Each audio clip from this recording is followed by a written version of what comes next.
I'm Alan, this is Greg. Hello. And we're going to be talking about a film today. Basically, we're going to be reviewing a film. We're going to talk some general thoughts, general opinions on the film.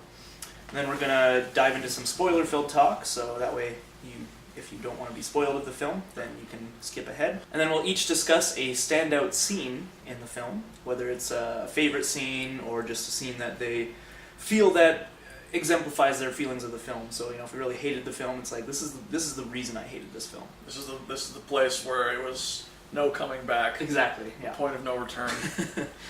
And then what we're going to do is we're going to reveal the next film we're going to talk about. And the way it's going to work is each episode, one of us is going to choose which film to discuss next week, but the other person won't know what it is until that very moment.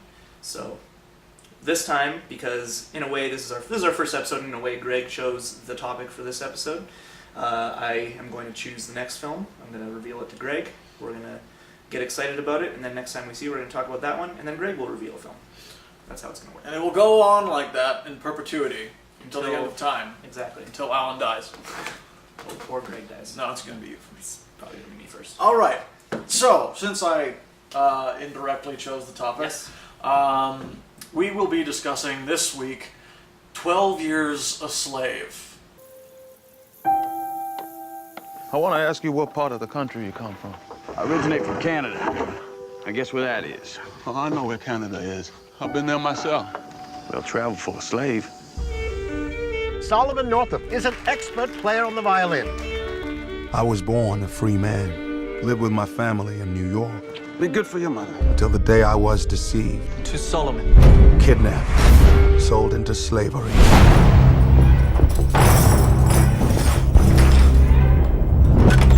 Well, boy, how you feel now?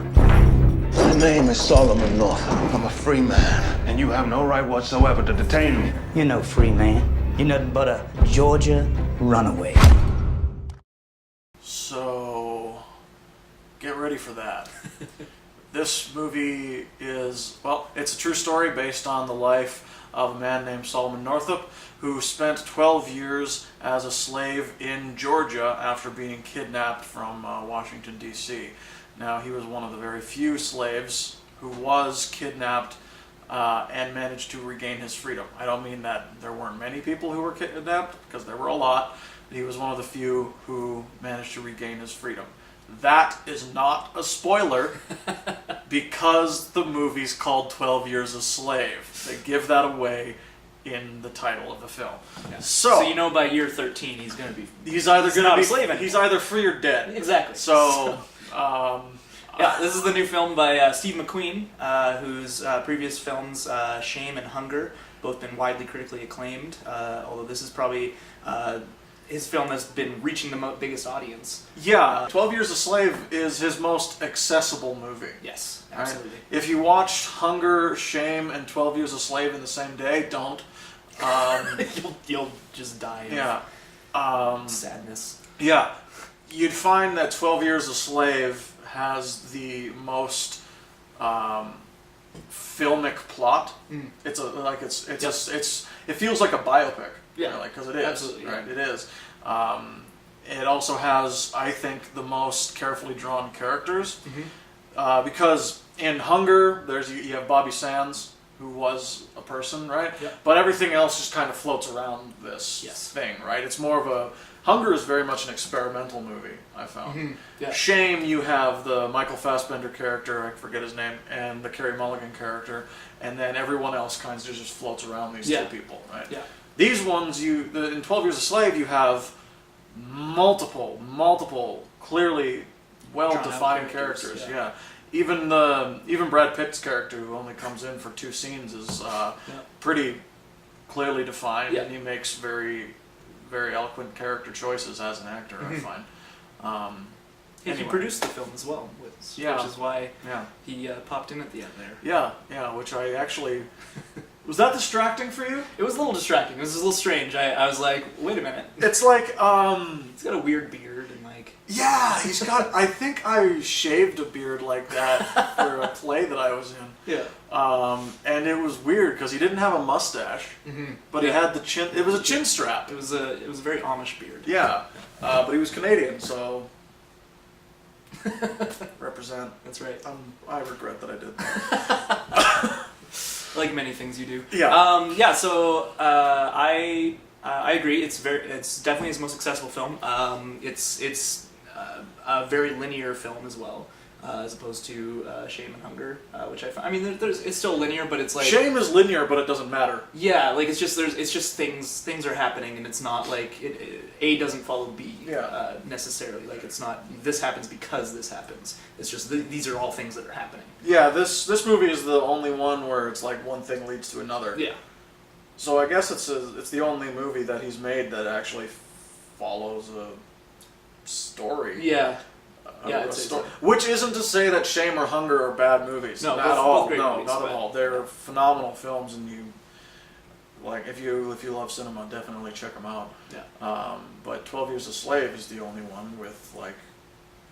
Okay, so he beat up somebody, which leads to this, which leads to Now he this. has to leave this place. Yeah. Yeah, and no, I thought it was a beautiful movie. First of all, like I think this particular subject matter and this particular story in any other director's hands could have been a nightmare. Could have been just too schmaltzy, too like he really treated the subject matter carefully and with respect, I think. Whereas I feel like a lot of directors would kind of like over Hollywood it, if that makes sense, and make it a little too about like yes, freedom. Are we talking about like The Color Purple here now? I was thinking specifically of The Butler, but that's for Oh another time. yeah, I actually haven't seen that. I haven't seen but it either, I know but exactly. I know based on the exactly trailer, what you're talking it's- about. Yeah, it's The trailer says enough. it's just too like give us an Oscar, please. Yeah. Whereas this one, I feel it's going to win a lot of Oscars, but I don't think that was the intention. Deservedly so. Yeah. The Steve McQueen makes this movie like Steve McQueen. Yes. He has a very distinctive style from Hunger and Shame, and it gets brought over into 12 Years a Slave. He's not making this movie in a way that he wants to win an award, like, please give me an award for this movie. He's making it in a way that this is the way he knows how to make movies. Exactly. Yeah. And so he's going to make the movie the way he knows how. Yeah. He's very good at really like just letting things happen. Like there's multiple scenes in this film and in his previous films where he just will set the camera on his actor and just let it happen, and just he doesn't need to overdo it with a score or anything like that. He's just like we're just glimpsing this man's life currently and just seeing how he's dealing with it. Like there was an entire scene where it's just Solomon just looking around. Like he's not even doing anything, and it was incredibly and surprisingly moving. I saw the movie twice in theaters. Don't. I don't say don't because it's a bad movie. I actually really like this movie. I say don't because it's a punishing film. It is. It's hard to watch. I think it's essential that you should watch it. Yeah. I think you should watch it. If you want to watch it twice, you're probably some sort of masochist. So that says a lot about yourself. Then. Yeah, it does. Okay, It does. great. Well, I had a chance to see it for free For the second there time. You go. So I was like, yeah, I'll see it for free. And remarkably, I feel like I understood what that long take was about. I want to talk about that more when we get to our spoilers section. Right, sure. So I'll just let it lay, but don't let me forget, I because won't. I really want to talk I never about do. that a little bit more. As Greg said, it's very emotionally crippling. It's a tough film to watch for multitude of reasons, and don't go in expecting to be highly entertained, but just go in expecting to be moved and to really think, which is something I always look for in films. So highly recommended. Don't go in with your mom either. Yeah, and I almost say refrain from ordering popcorn because you kind of feel awful when you're like munching popcorn as you're watching this. You know what? I did it both times. And after 20 minutes, I was just like, ugh. It's tough to be like so awful. like, let me just watch this man's life crumble. Yeah. I'm just gonna eat my popcorn. Yes, Nom. in this warm theater. Anyway, And my last thing is, I agree with you, Alan. It's a great movie. see it once. But honestly, if you see it twice, I believe you will get more out of it because I don't want to say it like it desensitizes you. Yeah. But you know what's coming, so you know that the violence is going to be there, and you'll actually probably get more out of it. Mm-hmm. So if you can bring yourself to see it again, and if you can just remember that it's a movie, it has even more to say. Yeah. The second time. Also, I don't think he's getting enough credit for this, but the score by Hans Zimmer is heartbreakingly good. Oh yeah. Went down to the river Jordan. And that servant That don't obey his lord. shall be beaten with many stripes. That's scripture. The condition of your laborers, it's all wrong. Spoiler time. All right, let's talk spoilers. So I will put the time code down here when it's all done. so you can skip ahead. Yeah. So one thing that kind of surprised me actually. So the film opens with a scene with him as a slave doing slave things. Yeah. It's such a terrible way to put it, but He's cutting down cane. Yeah, Sugar yeah. cane? Is it Sugar? sugar cane? I think it's sugar cane. Yeah. Yeah. And then after it kind of shows some of that and it shows the main title, we flash back to him before he was kidnapped as a slave. Now, me not going into the film, not realizing the main, like obviously knew the main plot but didn't know how it all fit together. I thought this was like a flash forward. I thought this was his life after being a slave. Oh. Because I didn't realize it was he was a free black man and then got kidnapped into slavery. Yeah. I thought, this was like, still when... Did you think it was happening again to him? Well, Sure. once that happened, I was like, oh, okay, this is He leading spent into him 3 becoming years a a slave, and Yeah. then was free, got a wife and child, and then was kidnapped again. No! 3 years a slave, and then 12 years a slave also. The working title. But so at first I was like, oh, this is going to be interesting. Like, we're going to see, like, his life as a slave, and then we're going to see his life dealing with, all that stuff afterwards, whatever. And I was like, wow, he seems really happy for someone who spent 12 years in slavery. And then, of course, I realized what was happening. But yeah, because of that time shift, I was really confused at first. But it was an interesting choice to start with that scene of him, doing the cane, and then with the woman. Yeah. And then kind of flash back to him with his children and his wife, and just once I realized that's what was happening, it was all the more heartbreaking, I think, because he was, he had kids and a wife, and he got kidnapped, and there was no way for him to contact them, like even the end of the film when he comes back to them, and I was just like how would you deal with that? How do you pick up? Yeah, what did they think? Did they have any idea, or did they think he just took off, he just left them?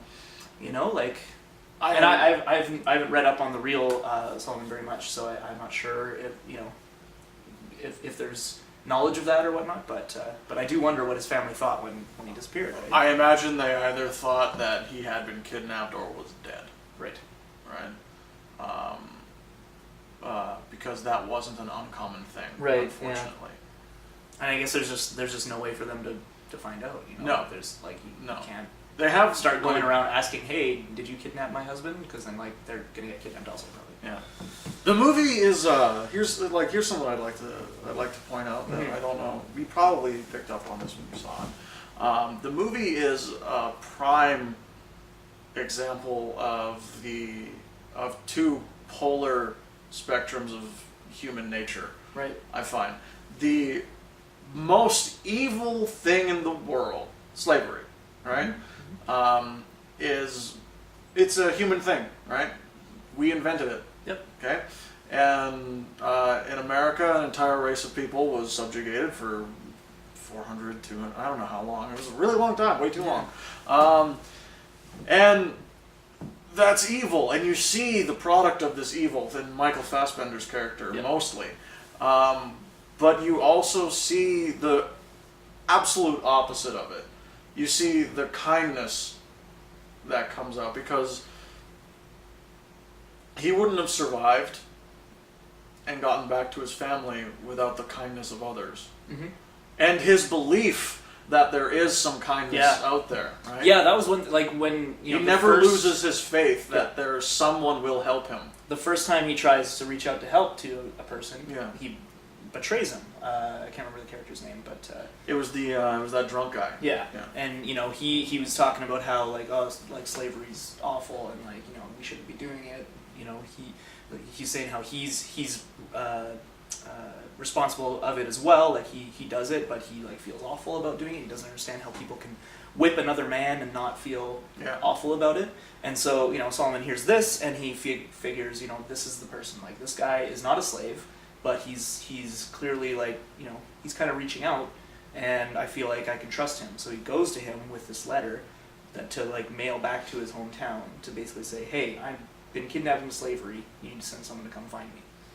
He gives this. He doesn't give the letter to him. No, he writes the letter and tells him that I'll give you all this money that I earned from playing the fiddle if you take this letter for me.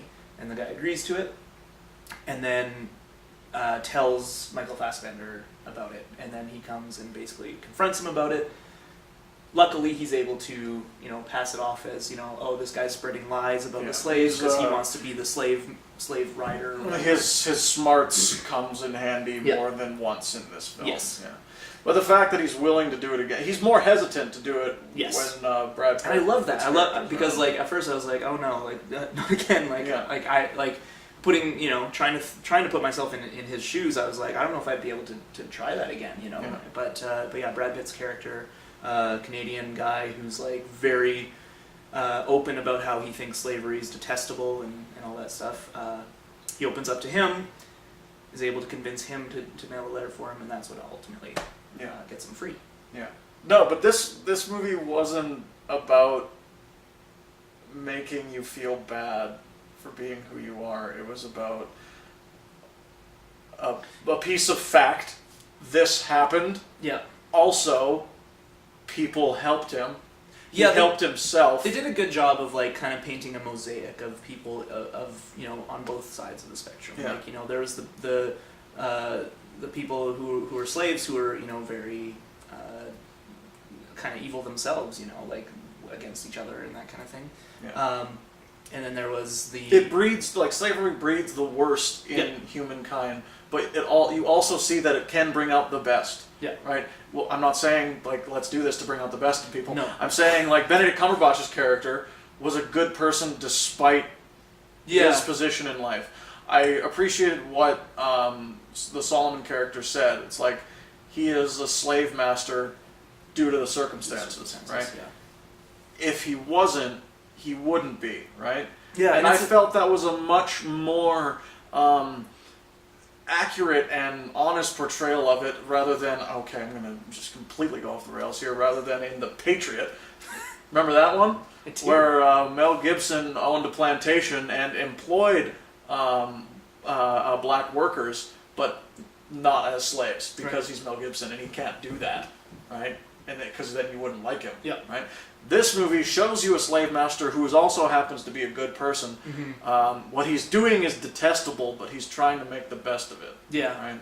Yeah, I mean, of course, I'd love to be able to say, if I was in that time, that I would be, more on the Brad Pitt side of things. But it might, if you're born into a world where you don't have a choice, like Benedict Cumberbatch, you know, at least he's being kind to them, and he's he realizes that it's not an ideal situation, but he's making the best of it. Yeah. And it's such a terrible thing that happened, and it's like we all think. It's like we'd like to believe that in this situation we would be the Brad Pitt. Yeah.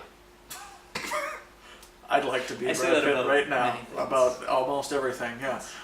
We would like to be that character who clearly knows that this is wrong and does not and partake. Speaks out about it, tells the slave driver, you're a terrible human being. You're enslaving other humans. Yeah. You say you're a man of God, but God would hate you. Yeah.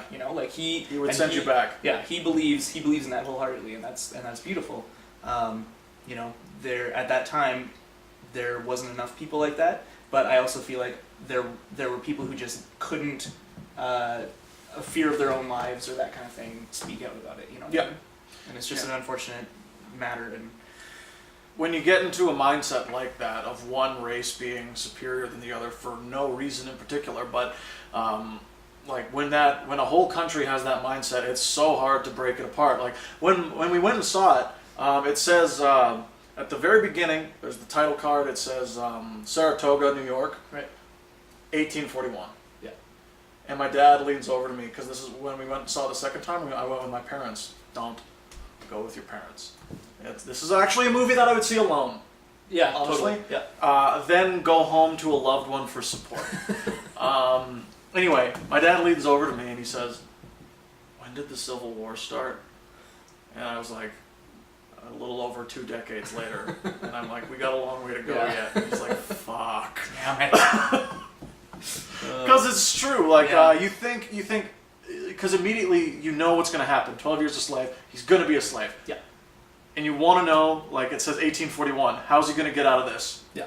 When I went in, it's like, maybe the Civil War happens. Right. Right? Nope. Sorry. Yeah. Nope. You're not going to get... You're not going to get like a reprieve from that or anything like that. Yeah. I don't think most slaves got a reprieve from the Civil War anyway. I don't know enough about American history. This makes me actually more interested in American history. Absolutely. Yeah. Like I want to learn a bit more about this. I wish Assassin's Creed 3 took place at this time. You hear that, Ubisoft? Quick shout out to Chiwetel Ejiofor because I hope we're pronouncing that right. I'm pretty sure. Yeah. I know Ejiofor. Yeah. I don't know about Chiwetel. Chiwetel? Chiwetel. Let's go with that.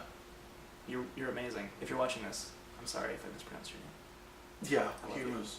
But no, he was fantastic. I mean, I'd seen him in other things, and I've always been impressed by him. But this was just like him.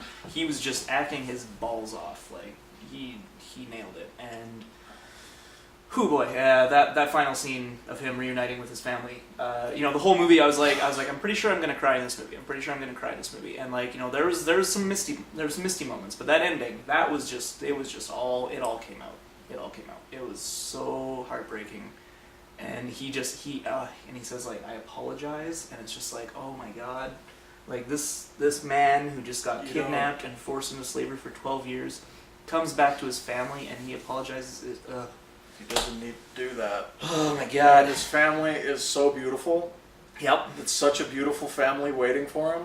At first I thought the son-in-law was like a remarriage. Like I thought maybe his wife remarried and had another child, and I was like, oh. I don't think she would be able to. Yeah. After the whole, the whole 12 years a slave. Yeah.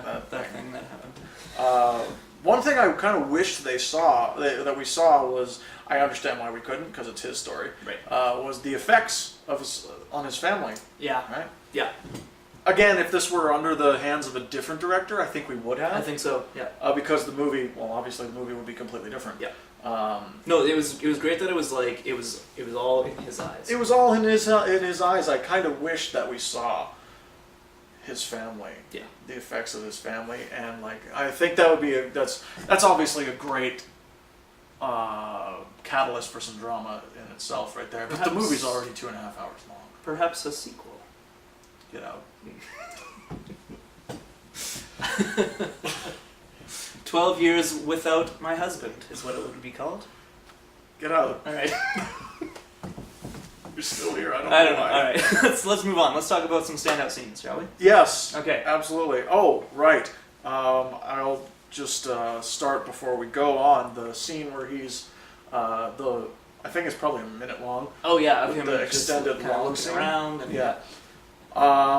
That's one of the standout scenes for me. So Great. it kind of Yep. goes. This will meld in from our spoilers to Perfect. our standout scenes. It happens near the end of the film, or at least near the end of his time as a slave. It is after the second scene with Brad Pitt, Right. where he tells him about his situation. It's him looking around, just taking in the absolutely beautiful surroundings of the American South. Mm-hmm. I don't know if they filmed it on location. Whatever it was, I don't know how they couldn't.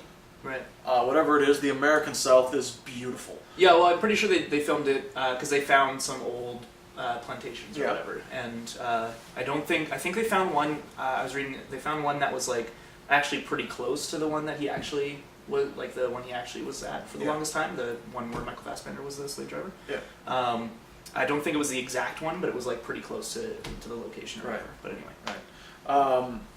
Well, that's awesome. Yeah. So the photography in the movie, the cinematography is just outstanding. It's gorgeous. They usually, it's interesting. They usually have these scenes of intense, brutal violence followed by collage of peaceful serenity scenes of the Yeah. American South, like trees blowing in the wind, Right.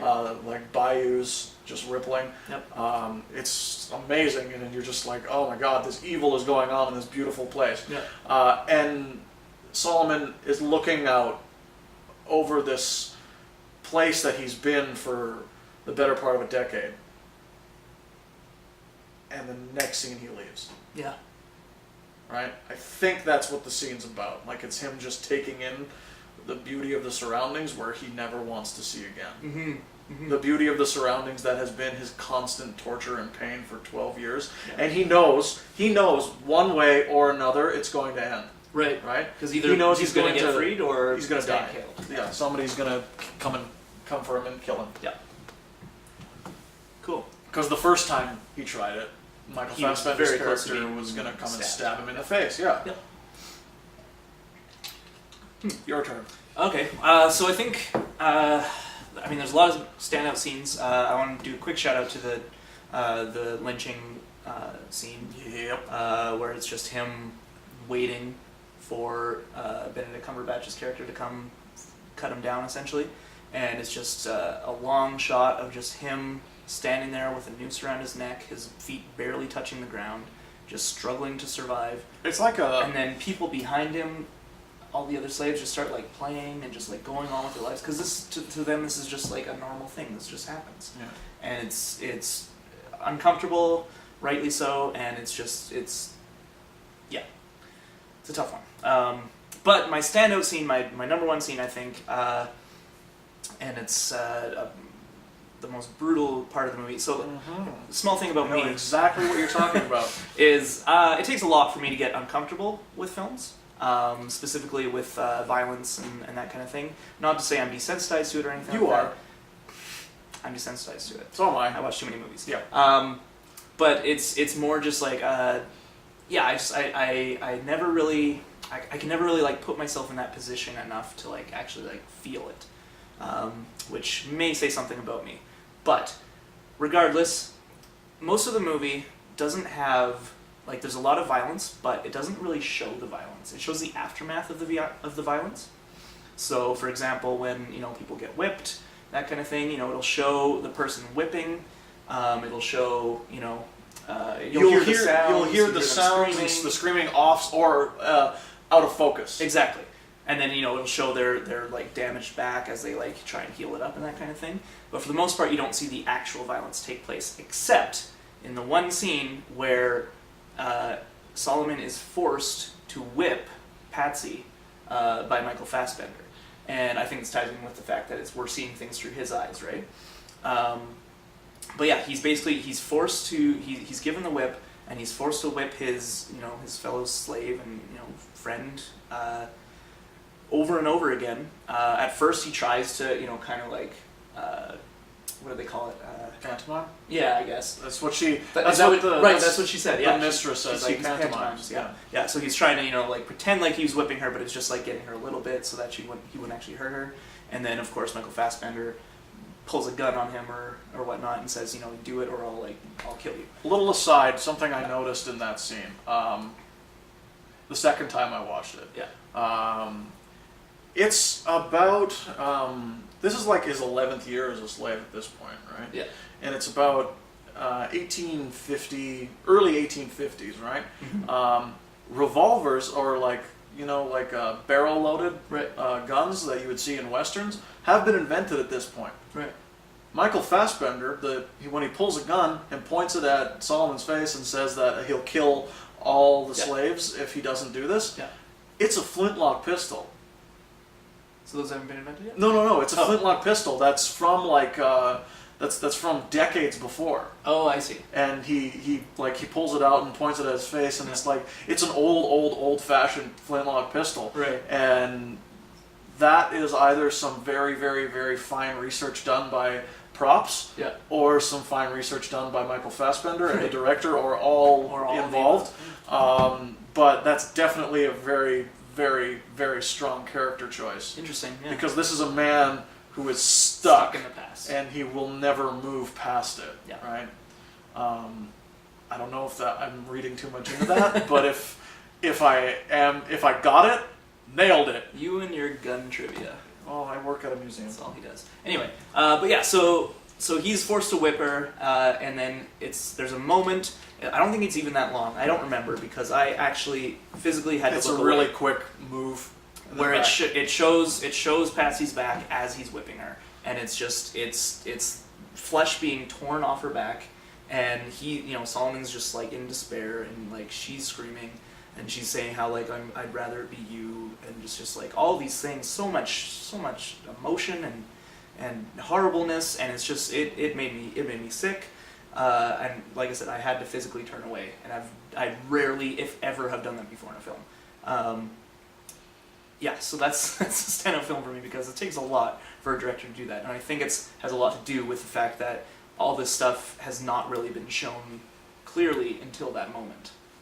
I didn't feel it was gratuitous either. No, I don't think so at all. I think it was the right time to do it because, like I said, it's about Solomon's story, and it's like now he's witnessing it happen because he has to do it. Yeah. And yeah, it's tore me up.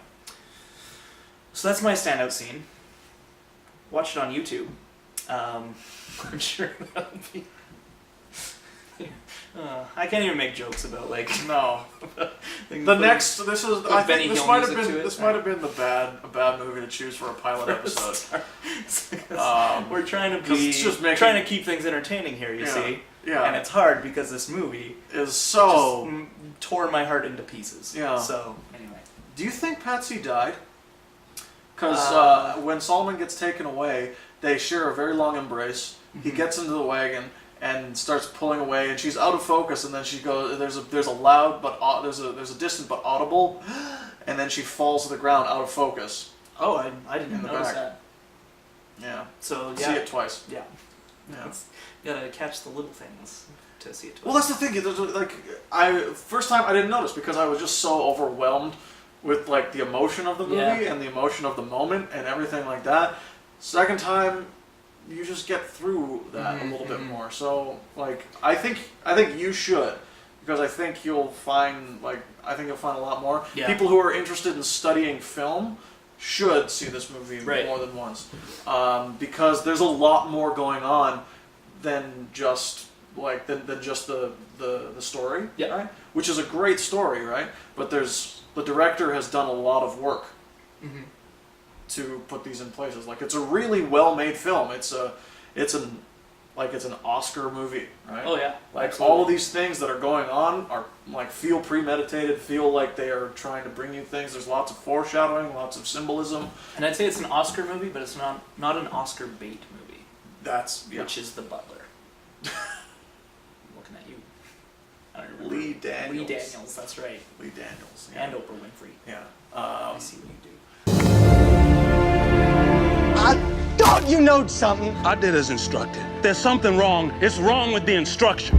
Master brought you here to work. Any more, I'll earn you 100 lashes. I know what it like to be the object of Master's lash. No! In his own time, good Lord will manage them all. I will survive. I will not fall into despair. I will keep myself hardy till freedom is opportune.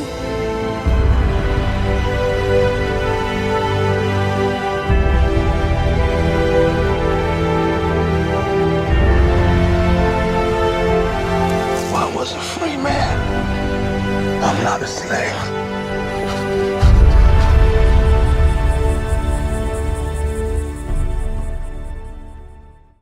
So I'm a out of 10 kind of rater. I like to rate things out of 10. I'm a math nerd, so I like to think about things in that sense. What's pi to the 9th decimal? Don't. It's 5. It'd be amazing if that's correct. But Greg less so. So he's gonna basically say see it or don't see it, and I don't know what he's gonna say. I don't know if you've been watching. It's a mystery. Who knows? But yeah, so I think I thought this was a fantastic movie. It's one of my favorites of the year. I really, really hope it wins a lot of awards because it deserves it. Steve McQueen, possibly the first black director to win Best Director. Chiwetel Ejiofor, I think, should win Best Actor, etc. Cinematography, so many things. Michael Fassbender, he's a freaking chameleon in it. He's always amazing. Like, yeah. You know, I talked about how much I loved Ejiofor, and people were like, "But what about Fassbender?" I'm like, "Well, yeah, obviously." It goes without saying. That's how I feel. Like yeah. Ejiofor has always been great, but he's never like really stood out as much as he does in this film. Yeah. And I mean, to be fair, he's the main character. He has to, but he really nailed it. Yeah. But yeah, overall, fantastic film. You know, it's hard for me to ever rate something 10 out of 10. I'm giving this a 9 out of 10. Where do you think it could have improved then? To make it the perfect movie. To make the perfect movie. Was it a little too long? You know what? I'll tell you. I'll tell you a very small thing that's like not the movie's fault and like not something that I don't think should have been in there necessarily. But there was a line when they're on the boat where he says, "I don't want to survive. I want to live," and it worked perfectly in this movie. But the history of like that line, that kind of trope, just made me kind of. I was just kind of like, all right. That comes from you watching too much movies. It does, yeah. I know, absolutely. But I still couldn't get past it, and you know, even like, I just feel like if I was making a movie like this, I won't. I'm not that talented. That if I had that line in the script, I would be like, I'd put a little asterisk and say, can we change this to the writer? And that's worth a full point to you. It's not just that. It's just that there's... again, I saw it once. Maybe if I saw it again, I could pinpoint why it wasn't a full 10 out of 10, but... Good, because that's pretty petty. I'm kidding. I'm pretty petty. You know what? Just for that, it's an 8 out of 10. All right. Yeah. All right. Look what you've done. That's my fault. I take full responsibility for that. Sorry. No, 9 out of 10. All right. See this movie.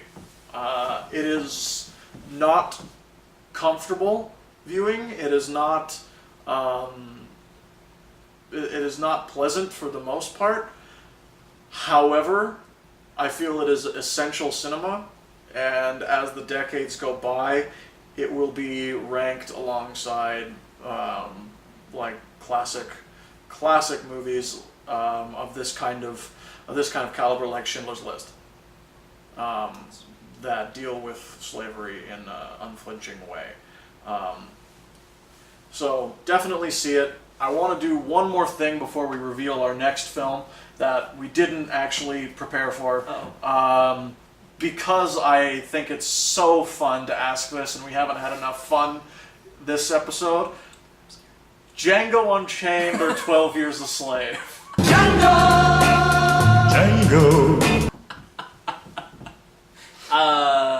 Oh boy. Two very different films about a similar subject. You couldn't get more different, and they're both equally good, I think. Yeah. I find they're both equally good in their own way. See, Django makes slavery fun. Whereas... It doesn't, though! I'm kidding. It only seems that way because you've just seen 12 Years a Slave. But when you go back to Django Unchained, it's got just as much striking imagery. Oh, yeah. Just as much... it doesn't take itself as seriously. No, of course not, yeah. It's a Quentin Tarantino movie. It's almost impossible for that to happen. I mean, Inglourious Bastards. There you go. So, like, 12 Years a Slave or Django Unchained, I wouldn't watch them in the same night. No. I would watch them one night and then another. Sure. So you wouldn't have like a slavery double feature? That makes you sound awful. A slavery double feature?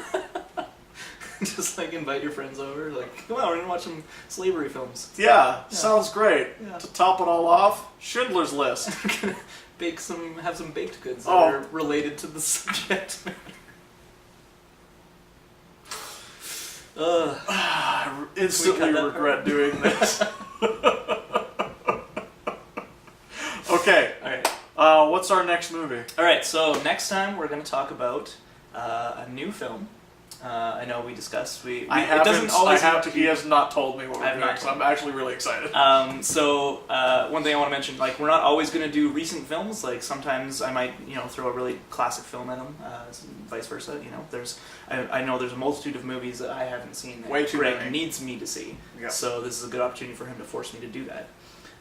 But there's a movie coming out that I think I really want to see, and I think is going to be an excellent film to talk about. Can I guess? Yes. Inside Llewyn Davis? You got it. Yes! The Coen Brothers' new film, Inside Llewyn Davis, about a folk singer. Two of my favorite things, folk and Coen Brothers, and Justin Timberlake. So I think it's going to be a great film, but we'll see. We'll see what happens. Maybe the Coens are going to shit the bed on this one. My prediction is they won't. Solid prediction. Yeah.